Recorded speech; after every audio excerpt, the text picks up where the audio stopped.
Why do people care how many likes, thumbs up, floating hearts, or shares they get on their social media posts? Who are these followers, and why do people empower these online strangers to dictate how we feel about ourselves and the decisions that we make?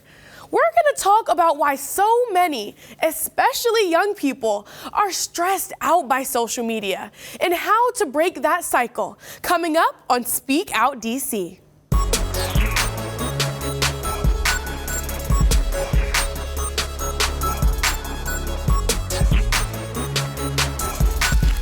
What is social media addiction? Social media addiction is a behavioral addiction that is defined by being overly concerned about social media, driven by an uncontrollable urge to log on to or use social media, and devoting so much time and effort to social media that it impairs other important life areas. Studies have shown that the constant stream of retweets, likes, and shares from these sites cause the brain's reward area to trigger the same kind of chemical reaction seen with drugs like cocaine.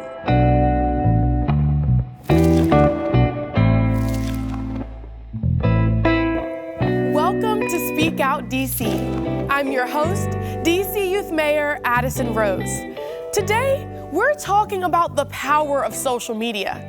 Joining me are Stephanie Anya, a licensed clinical counselor, Donovan Earl, a college senior who is back on social media after taking a year off. Entrepreneur Lydia Magetsu has to take breaks from social media from time to time, so we will definitely get into that. Also with us is college student Ayanla Carter. Welcome to all of you. Social media can be an addiction. Donovan, why did you take the year-long break, and what made you decide to get back on?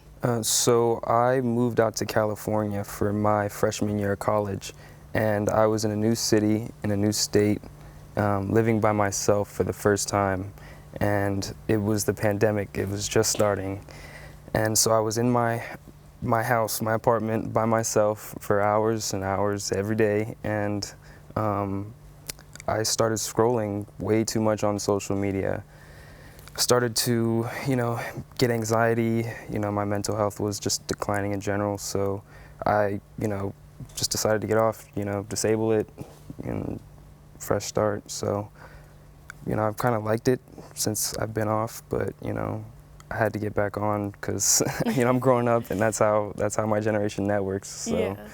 But yeah, it was a struggle for a while and I was just done with it, so. But I feel like it takes a lot of strength and power to be able to remove yourself from a space that our generation is defined by, in a sense, or that we kind of revolve around social media. That's kind of how we find out our information. We don't really watch the news with our parents anymore. I mean, now that we've grown up, of course, but that's kind of where we get a lot of our information. That's how we know what's going on, what's hip. And so to be able to step back and say, I need a break, because we're seeing all these people who we idolize, but it's unrealistic. The things that we're idolizing are unrealistic. And so it's important to take breaks to be able to move back. Has anyone else had an experience where you've needed to pull back too? Yeah, I have. Our stories are kind of similar. I was entering my freshman year of college and I took about 6 to 7 months off Instagram, Wow. simply because as a young woman or as a growing young woman, you start to compare yourself to a lot of things that you see. And so I feel like now with there's a certain body type you should have or a certain look that you should have.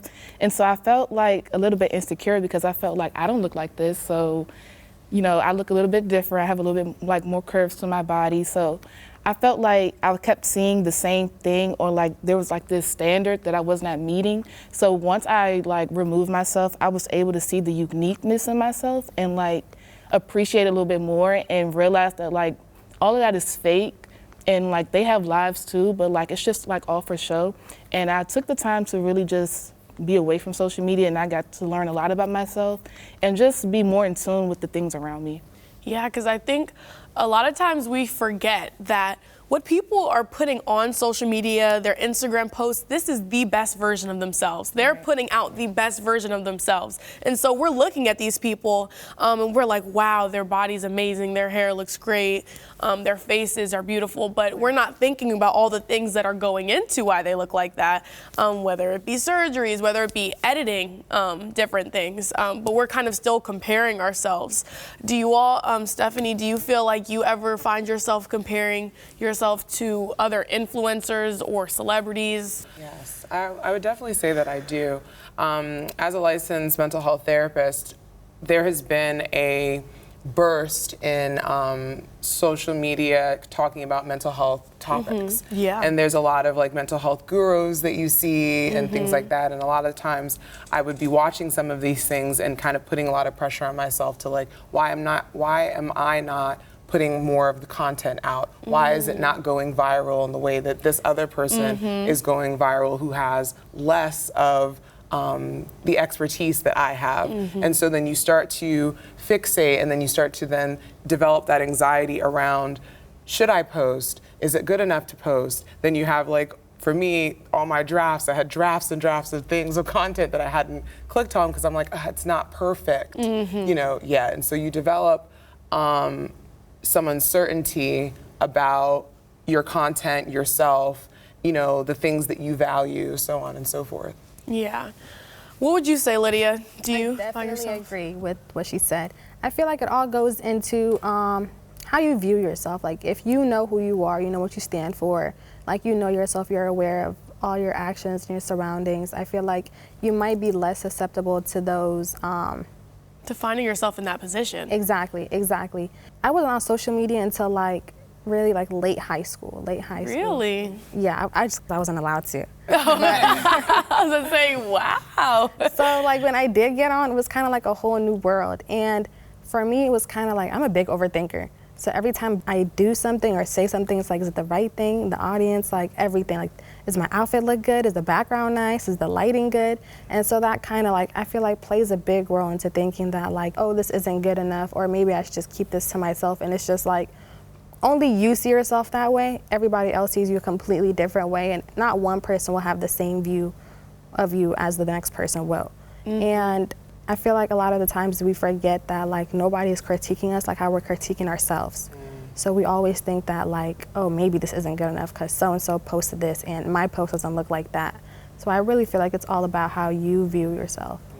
Yeah, and I know as women, we definitely tend to compare ourselves. But as men, do you find yourself in the same position? Yeah, I actually, I did a lot of the time, and it's funny because, you know, like early high school, I was, you know, a big poster on social media, so I'd post anything I did. And once I kind of progressed up in high school, I would post less and less just because, you know, I saw how polished everybody else's feed was, and I just didn't want to expend the energy to do that, in all honesty. You feel like you And I fit was the like, standard. Yeah, I was just like, you know, it just seems like so much to, you know, put on these nice clothes, go somewhere super nice, take these nice pictures, edit them, and then, you know, and then have, you know, the thing lingering on your mind, is it gonna get likes or something like that? So I was just like, you know, I'm not gonna post anymore. So I just started scrolling more instead of posting, and that's the second trap that social media kind of has for us. So, yeah. It makes you reflect a lot, but in negative ways. Yeah. But it's time for a break. But when we come back, we'll get into the signs of social media addiction here on Speak Out DC.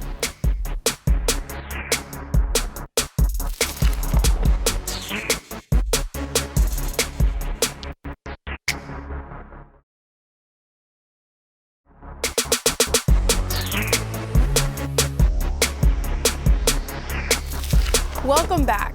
I'm DC Youth Mayor Addison Rose, and today we're talking about social media and how it can become addictive. Stephanie, what are the signs? I would say there are a few things when you're looking at addiction in general. The first thing is that the tolerance is affected in terms of the longer you feel like you have to stay on social media becomes longer, right? Oh, I was only here for an hour. Oh, now I'm here all day. I'm actually here now like several times a day, or now I feel like I can't go without being on. The other thing is the withdrawal. the longer that you're away from social media, it evokes anxiety, stress, constant thoughts about getting back on. The next part of that is around like increasing the different ways in which that you get on social media, my phone, my computer, you know, all these, you know, different ways. So I would say those are some of the signs of it, as well as irritability around not being able to get on it, right? So notice when parents will sometimes, you know, talk to their teens about, hey, can you like be on social media less or play video games less? You'll notice this kind of like reaction within them, like you're taking something really, really important to them, and that's definitely a sign of addiction. Would you say that age plays a role in how addictive you can become, or social media can become for you? Or would you say like it literally does not matter? It can happen for anyone. I would say that yes, your age can make you more susceptible because there are less, the processing, this prefrontal cortex that has to do with like planning, scheduling, understanding like, you know, consequences and understanding how much time is not really fully developed for you to really understand the consequences. So when your parents or someone else is trying to tell you, hey, you know, minimize this, you're not at a space to be able to understand the effects that it's having on you. It's just, my friends are on it, I want to be on it, I'm going to miss out if I'm not on it, and that's the only thing that you care about. But there's plenty of adults who suffer from the same thing because they care, and FOMO plays a part, fear of missing out, right? And it doesn't really matter how old you are. If you care about being in tuned and, you know, connected, age is not really a factor. And so for the rest of the panelists, would you all say that you have either experienced this sort of addiction at one point in your life, or you've ever seen it with any of your peers? Sure. Like, I remember when I was a kid, I remember my parents took my phone away, and I still had a laptop to do homework on, so I went on my laptop and logged in on Instagram, and I was trying to log in on Snapchat, but they didn't even have that back then for the laptop. So, I mean, I would find any way to get on social media when I was younger, for sure. Using your friends' phones. Yeah. Oh yeah, can I borrow to sign in? Oh my gosh. Yes. I definitely agree. Like not back in high school, but like actually, yeah, I would get my phone taken away or just anything, and it's like that's all I really had. Like I had an iPad, but I didn't really use it, and then my laptop, my school laptop's like when I go to school, I'm like, okay, now I'm gonna be on social media. Now I'm gonna do what I gotta do before I go home and worry about what my parents are gonna do, or you know. And I definitely feel like that definitely played a part. I do take breaks on social media, but I'm not like, oh, I'm missing out, or what if so-and-so says this or posts that and I don't get to see it, and it's just like, I'll get to it when I get to it. That shows growth. I wouldn't necessarily say pull in the age component, I guess, because it can happen for anyone, but being able to kind of know yourself enough to know when to pull back and when you're allowed to indulge in kind of this social media world, I think that's really a good skill to have. What do you think, Ayanla? I remember in middle school. It's always middle school, I swear. I'm because it's reminding me, it's taking me back, and I'm definitely feeling what y'all are saying. 2016, like this was like the era when Drake was dropping Controller with the Snapchat filter with the flowers and stuff. And so I remember that summer I got my phone taken away. And I felt like, dang, like, what am I supposed to do now? So what I ended up doing was I asked my brother for his other phone, because he had 2 phones at the time, but one was working and one was just like a burner. So he let me use it, so I got on and I was just like, hey, y'all. I eventually ended up getting caught, but I was just like, dang. But in that moment, like when I went completely like cold turkey, I was just like, I'm kind of bored. But I was like thinking about it now, just speaking about it, that's kind of sad because it's like so much more to do in life than just be on your phone all day. And now that I've taken a break, or I'm taking breaks from it, I'm getting I'm realizing that. And I'm really appreciative of that, but I can definitely say that like, I can see my screen time now, especially with like the Apple features. I definitely spend a lot of time on social media. And I don't like it, but that's why you take your breaks. Or that's why I take my breaks. Yeah, I feel like in those moments, like when you're either forced to pull back or you're kind of attempting to, you, in a sense, feel like you have nothing else to do. Right. What more is there for me to do? Because we get so used to being immersed in this media-driven world that we don't kind of take a second to do other things, Right.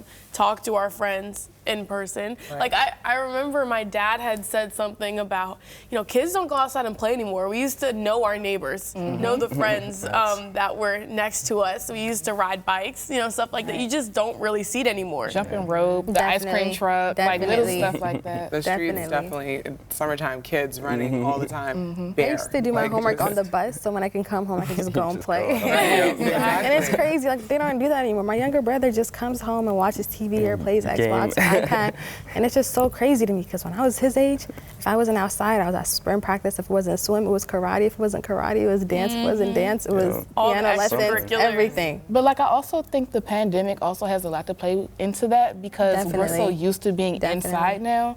And so I feel like the social media intake went up because we were inside. So like, especially in DC now, like the streets are crazy. So you kind of feel safer, but like now you're just glued to your phone and you're injecting all of this media and stuff instead of just going outside and just being a kid or just enjoying life. Definitely. Yeah, and I thought it was bad for our generation in terms of like growing up in this kind of where social media started to really take off or develop.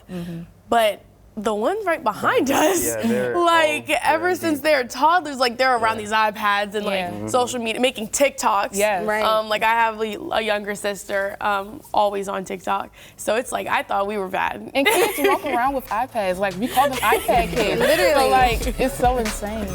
So that'll be interesting to see how they turn out. Still to come, we're gonna talk about how to not listen to the followers and build a healthy relationship with social media when Speak Out DC returns.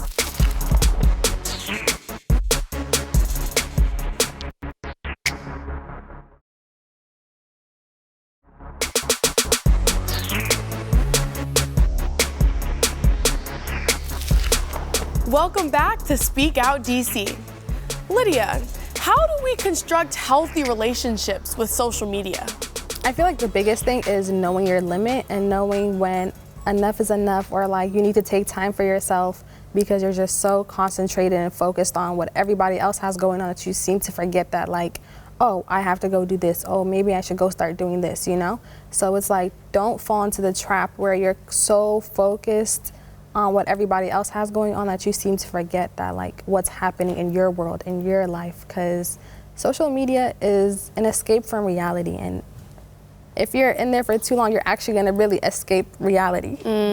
So just be aware, I would say. Stephanie, would you say that there are ways to kind of acknowledge whether or not you have a good relationship with social media or not? Yeah, I would say it's first kind of like slowing down. Thankfully, we have these measurements on our phone around how long that we stay. I think Instagram implemented that a while ago. TikTok is trying to do something of that nature. Just kind of like take a gander, just look and see how many hours you actually, because some of that is ignorance. We really don't know how long that we spend on it, but once you raise your awareness around how long, then you can make goals around reduction, right? Maybe it'd be like, I won't be on social media until after 5 o'clock, until after, I've taken a walk outside, or I'm not gonna take my phone with me when I do go grocery shopping or when I go for my workout or something like that. Really working on being mindful,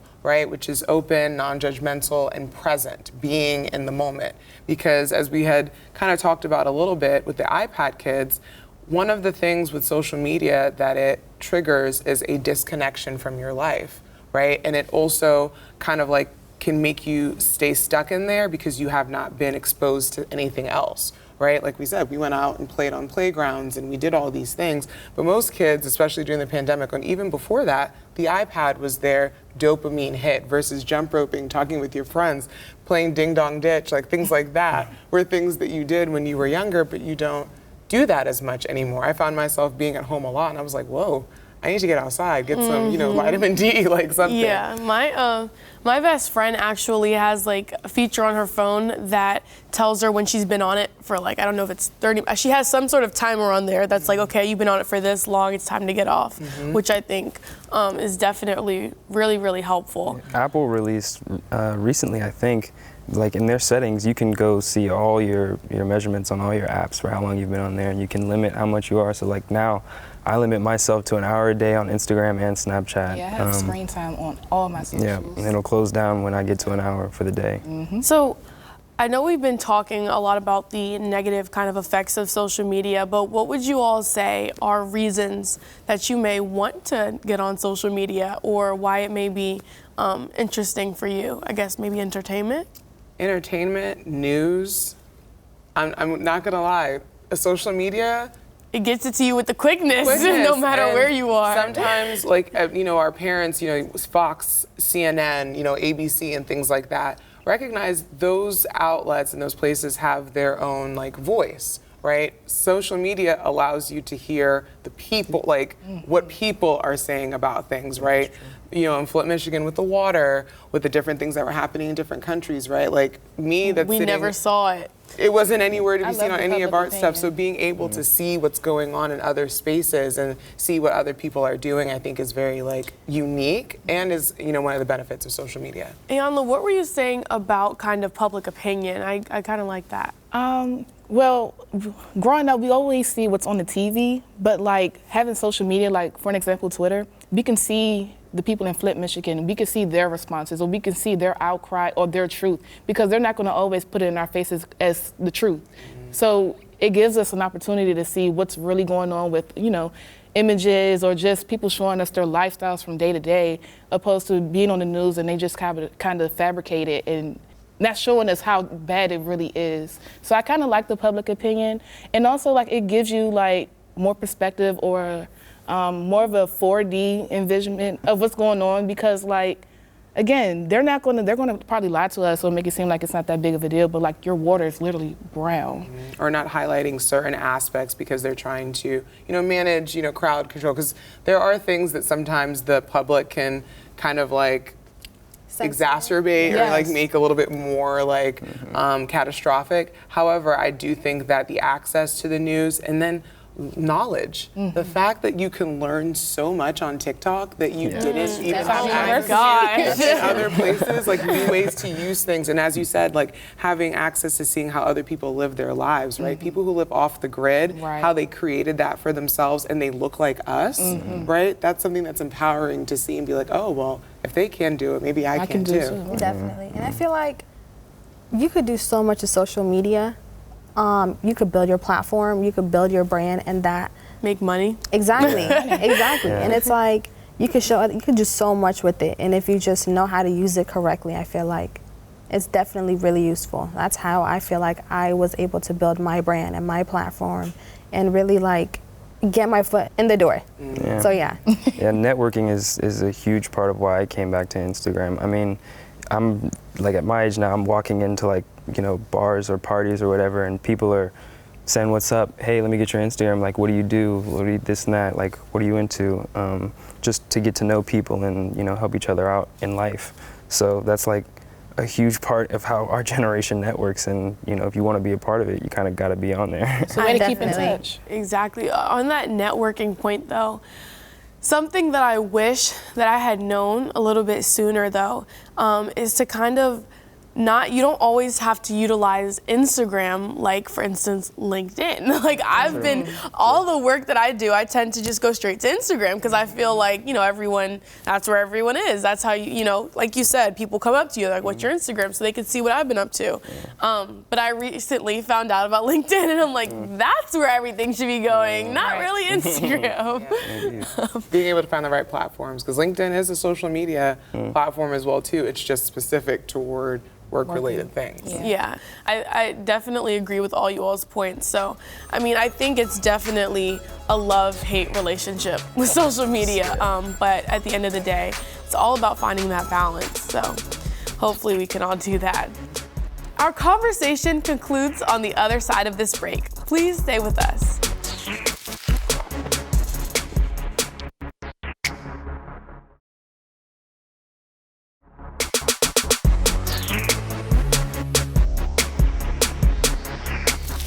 Welcome back. Stephanie, what are some of the tools that we can use to overcome a social media addiction if we notice ourselves in that position? One thing I would suggest is infusing your schedule with other activities, right? As you said, you played and did so many activities in school, Definitely. so that the withdrawals that you might have felt of not being on social media, you felt them, but weren't as intense, I agree. right? So if you have other things going for you, right, that can help you kind of rework your mind around like fun. Because your mind, when you're addicted, believes that the only way that I can get fun is through this particular means, this particular thing. Or when you're bored, you resort to that. Exactly. So being busier with fun things, Yeah. you don't feel the need to go check it. Exactly. And I think also not just like, well, let me take that back. I think sporadically just trying things, because I feel like if you have been addicted for a long period of time, people then are unsure of like what they actually like you had mentioned, you know, earlier before, like who am I, right? And I think sometimes you just have to throw yourself into something to figure that out. Do I like it? Do I not like it? But also knowing what your value system is, right? What is important to you, right? Are you someone who enjoys, you know, community and activism? Are you someone who, you know, physical health is important to you, like working out? Are you someone who likes recreation and fun and finding new ways to kind of like live? Knowing that about yourself will help you with the direction of where you want to go and kind of assist you with figuring out what those activities might be. Yeah. So would you all say that you'd be able to kind of notice that for yourself?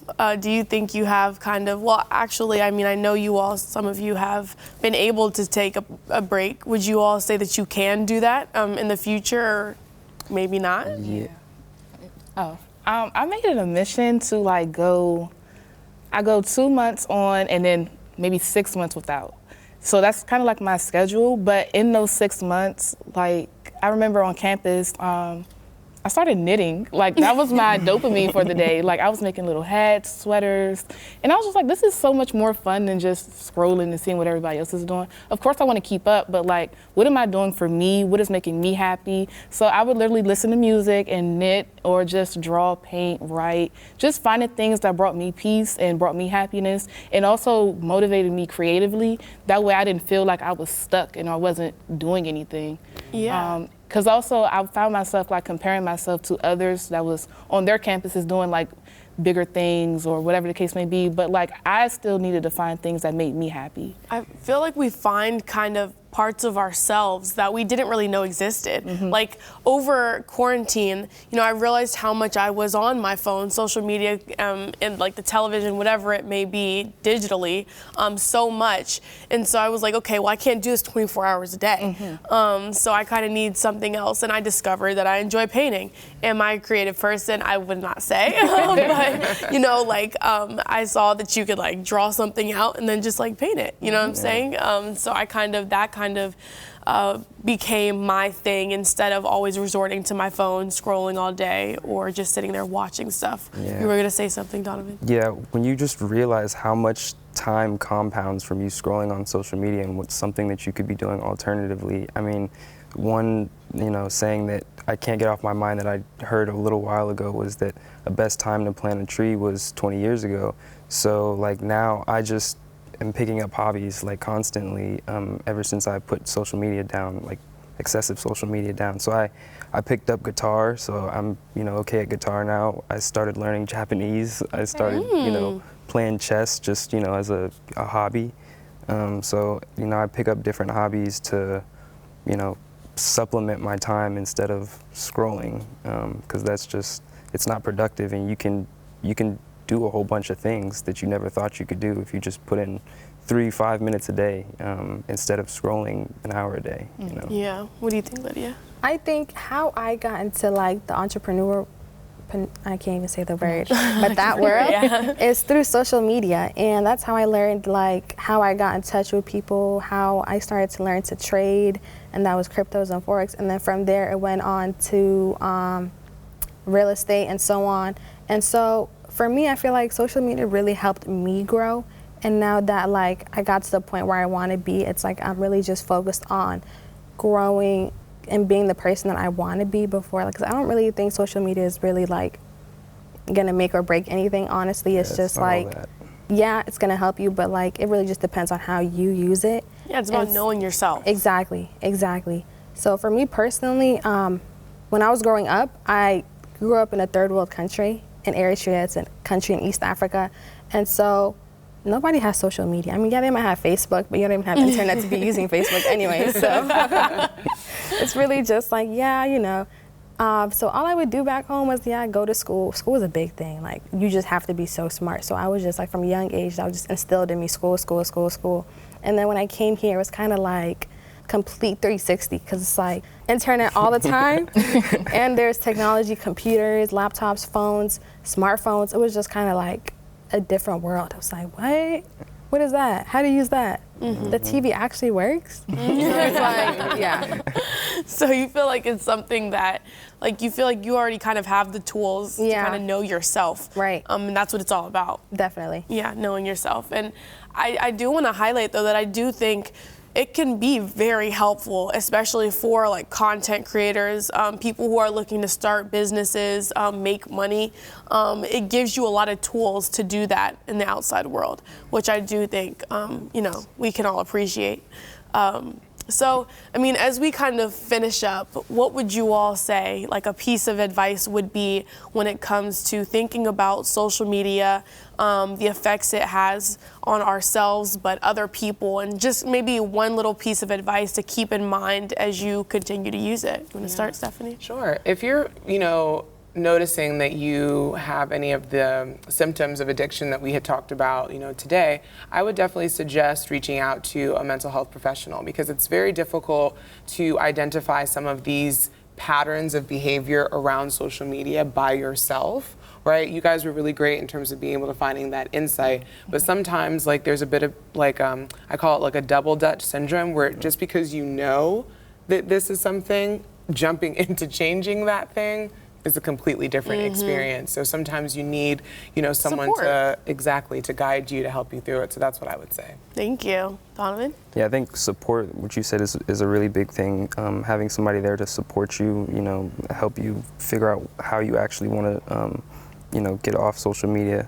But also, you know, just simple things like objectively, you could just go into your settings and put a limit on an app for how much you use it a day, something like that. So, you know, everything in moderation is what I say. Keep yourself aware. Yeah. With that being said, I really feel like really understanding the fact that like everything you see is not true. Like, yeah, so-and-so might have this, might post that, but it's not true. So like being aware of the fact that like people only show you what they want you to see, not what's actually going on. And I have experienced that, because I used to hang out with people who would be a completely different person on social media than they are in real life. So it's kind of like, so it's kind of like you're not missing out on anything, because it's not even real. So just knowing that. Exactly. I would just take into consideration that you are your biggest critic. So what you might think is not cool might be cool to some other people, or it might just be your thing, like that brings you out. So just be yourself, and not as cheesy as it sounds, like just be yourself, because I think the most beautiful thing in the world is authenticity and being real. So yeah, definitely. Word. Yes. Well, I want to thank my guests for this empowering conversation about regaining our confidence and a positive perspective on who we are in a social media-driven world. And thank you for tuning in to Speak Out DC. I'm DC Youth Mayor Addison Rose, and remember, let your voice be heard. Speak Out DC.